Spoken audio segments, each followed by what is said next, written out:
Ever ponder the inner workings of one of the most famous rock bands in history?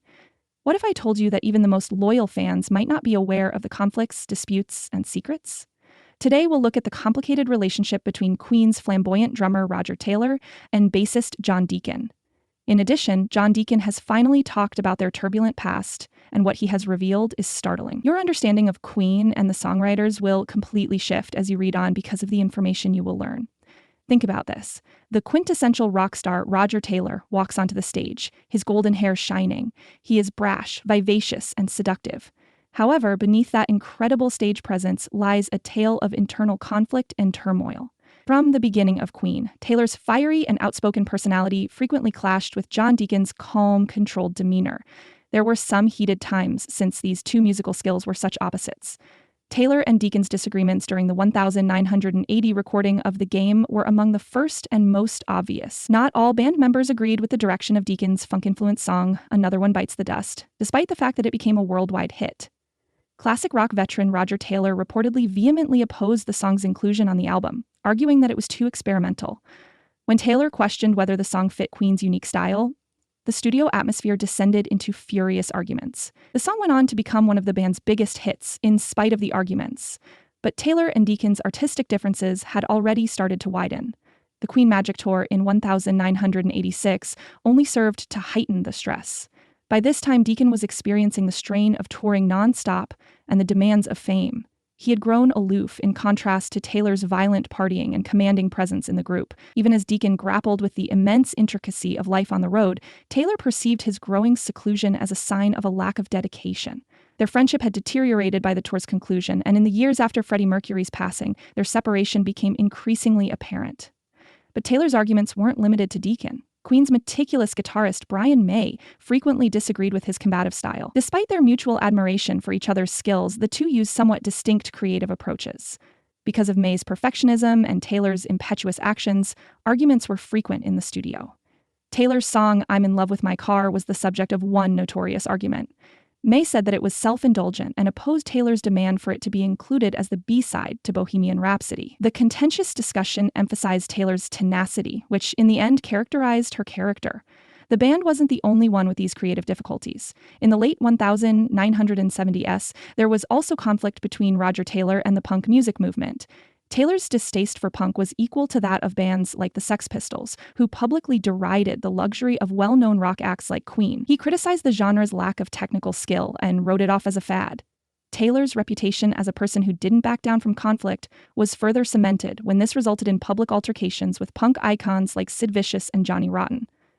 Even outside of the music business, Taylor's flamboyant demeanor frequently caused friction. Taylor reportedly had a falling out with Bob Geldof, the man behind Queen's iconic 1985 Live Aid performance.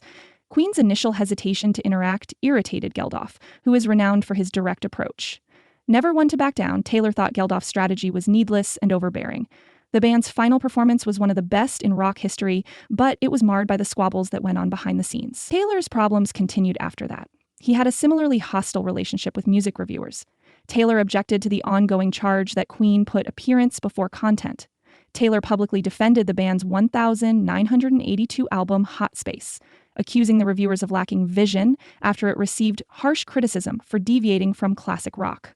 Many in the media were stunned by his harsh remarks and uncompromising stance, but they also demonstrated how much he loved his work. Roger Taylor's personal life was equally turbulent outside of the theater. He began his long-term relationship with Dominique Beyrand, the mother of his two oldest children, as a picture-perfect romance.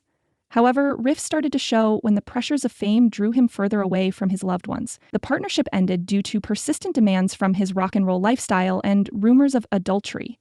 Despite the evident emotional toll, Dominique continued to play a significant role in Taylor's life even after their breakup.